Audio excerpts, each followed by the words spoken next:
Hello everyone, this is Azam sir. Student, this is the final video on the future tense. In this video, we'll focus on the two subtypes of future tense, future perfect tense and future perfect continuous tense. So let's proceed one by one and this video we will shoot in Hindi language. तो student जैसे कि आप लोग देख पा रहे हो screen पर आपको एक स्लाइड दिख पा रही है जहाँ पर जिसका टाइटल है फ्यूचर परफेक्ट टेंस। जब फ्यूचर परफेक्ट टेंस बनाना है तो सबसे पहले हमें एक स्ट्रक्चर पर ध्यान देना पड़ेगा कि स्ट्रक्चर से हमें पता चलेंगे कि कौन सी चीज़ कहाँ पर इस्तेमाल करनी है, कैसे यूज़ करना है, ये all that thing will get to know. So look at that the structure. First of all हम लोग सब्जेक्ट लेंगे। सब्जेक्ट के बाद में हमें हेल्पिंग वर्ब का इस्तेमाल करना है, यूज़ करना है, वो है शॉल हैव या विल हैव। इन दोनों में से कोई एक को यूज़ किया जाएगा। कैसे यूज़ किया जाएगा हमें रूल्स के ज़रिए से पता चलेगा। आफ्टर दैट हमें वर्ब का थर्ड फॉर्म इस्तेमाल करना है, वर्ब का तीसरा रूप इस्तेमाल करना है जो कि हम लोगों को रेयरली क्वेश्चन में मिलेगा। हम लोगों को फर्स्ट सेकेंड या आईएनजी फॉर्म दिया जा सकता है। जो भी फॉर्म आएगा उसे वर्ब के थर्ड फॉर्म में कन्वर्ट किया जाएगा और सबसे लास्ट में ऑब्जेक्ट को लिया जाएगा। Let me repeat it. First of all subject, after that helping verb shall have, will have, after using the helping verb use it verb third form and at the last object will be there. अब इस structure को और अच्छे तरीके से जानने के लिए समझने के लिए हम लोग कुछ रूल्स का यहाँ पर ध्यान देंगे, रूल्स की तरफ ध्यान देंगे। रूल्स नंबर 1 हमें जिसे पता चलता है कि use helping verb shall have या will have.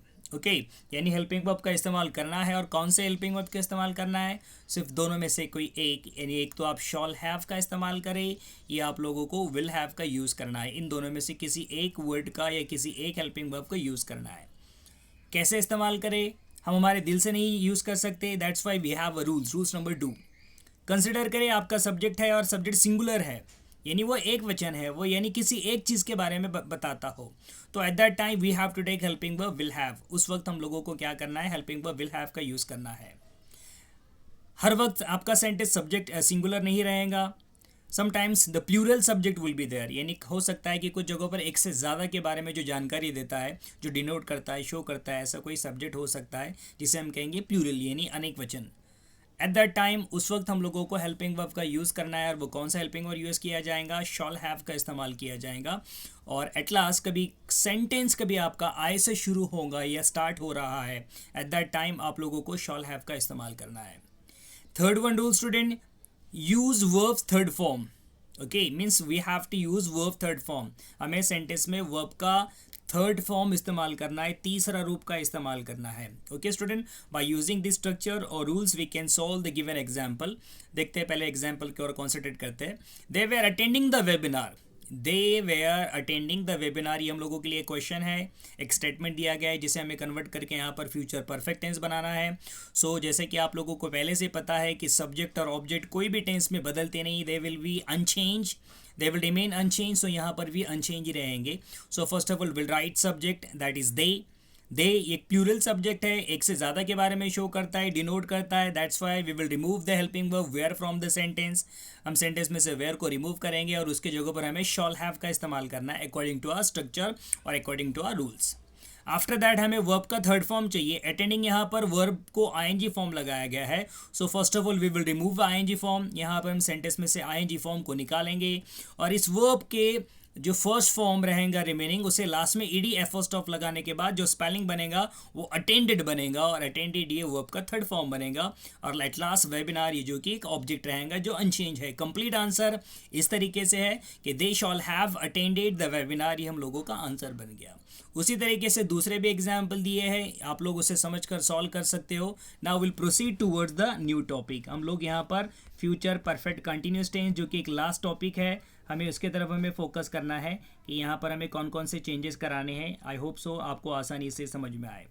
So here title is there, this is the last topic. ये हम लोगों का टेंस का सबसे लास्ट टॉपिक है, 12th वन टॉपिक है जिसका टाइटल है फ्यूचर परफेक्ट कंटिन्यूअस टेंस। और जहाँ पर कंटिन्यूअस वर्ड आता है तो ऑब्वियसली एक ट्रिक आप लोगों को फॉलो करना है कि लास्ट में वर्ब को आईएनजी लगाना है। देखते हैं ऐसा लगाना पड़ेगा या नहीं लगेगा। So here also one structure is there student and structure plays very important role. Just look at the structure. First of all हमें सब्जेक्ट का इस्तेमाल करना है, उसके बाद helping verb shall have been या विल हैव बीन, इन दोनों में से किसी एक हेल्पिंग वर्ब का यूज़ करना है। आफ्टर दैट वर्ब को आईएनजी फॉर्म लगाना है। Continuous means word student, ING form we have to add और at last object will, we have to take object. इस स्ट्रक्चर को और अच्छे तरीके से समझने के लिए हम लोग कुछ रूल्स का इस्तेमाल करेंगे। Rules number 1 student, use helping verb shall have been और विल हैव बीन, यानी हेल्पिंग वर्ब का यूज करें और वो कौन से, सो दोनों में से किसी एक, यानी आप कभी शॉल हैव बीन यूज कर सकते हो या कभी आप विल हैव बीन यूज कर सकते हैं, बट कैसे, कहाँ पर कौन सा हेल्पिंग वर्ब यूज करें, इसलिए रूल्स नंबर 2 यहाँ पर आप लोगों के सामने फ्लैश हो रहा है।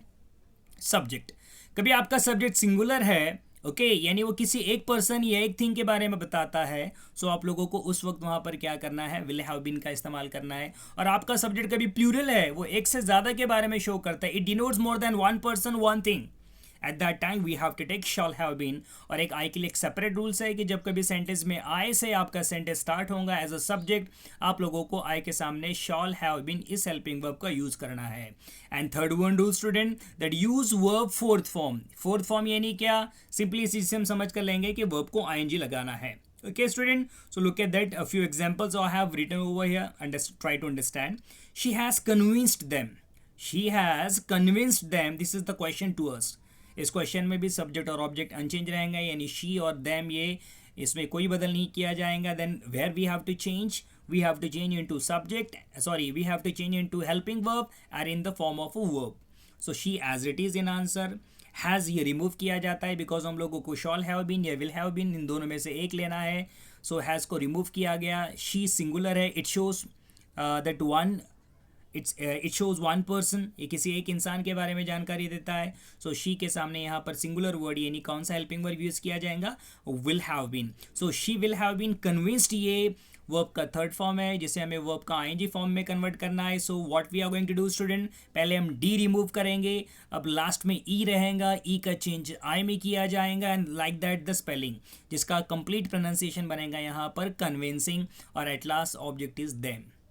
Second one sentence, my father gets transferred every year. यहाँ पर कोई सेंटेंस में आप लोगों को हेल्पिंग वर्ब नहीं मिलेगा, but according to our rules जब सेंटेंस में हेल्पिंग वर्ब रहो मत रहो, हम लोगों को लेना है, और वो कौन से लेने हैं, शॉल हैव बीन या विल हैव बीन, इन दोनों में से किसी एक हेल्पिंग वर्ब को हमें लेना है।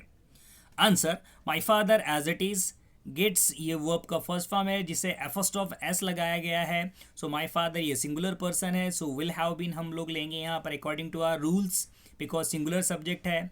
गेट्स ये वर्ब का फर्स्ट फॉर्म है, इसका एस निकाल कर double T I N G, that's going to change into getting, और ट्रांसफर्ड एवरी ईयर ये ऑब्जेक्ट पार्ट है, इसका इस तरीके से चेंज किया जाएगा। और लास्ट वाला स्टूडेंट, इस सेंटेंस में एक नेगेटिव वर्ड दिया गया है जिससे आपको एक बेहतर तरीके से समझ में आए कि जब नेगेटिव वर्ड आता है और जहाँ पर फ्यूचर परफेक्ट कंटिन्यूस टेंस में कन्वर्ट करना है तो ऐसे वक्त में उस पार्ट को हम कैसे चेंज करें।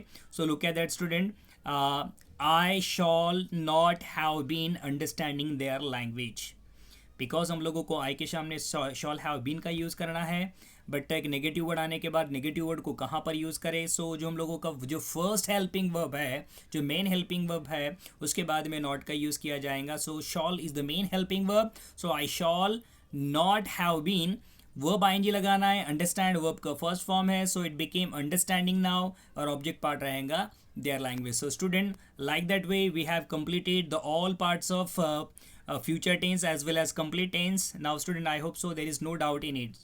Okay student, thank you, bye.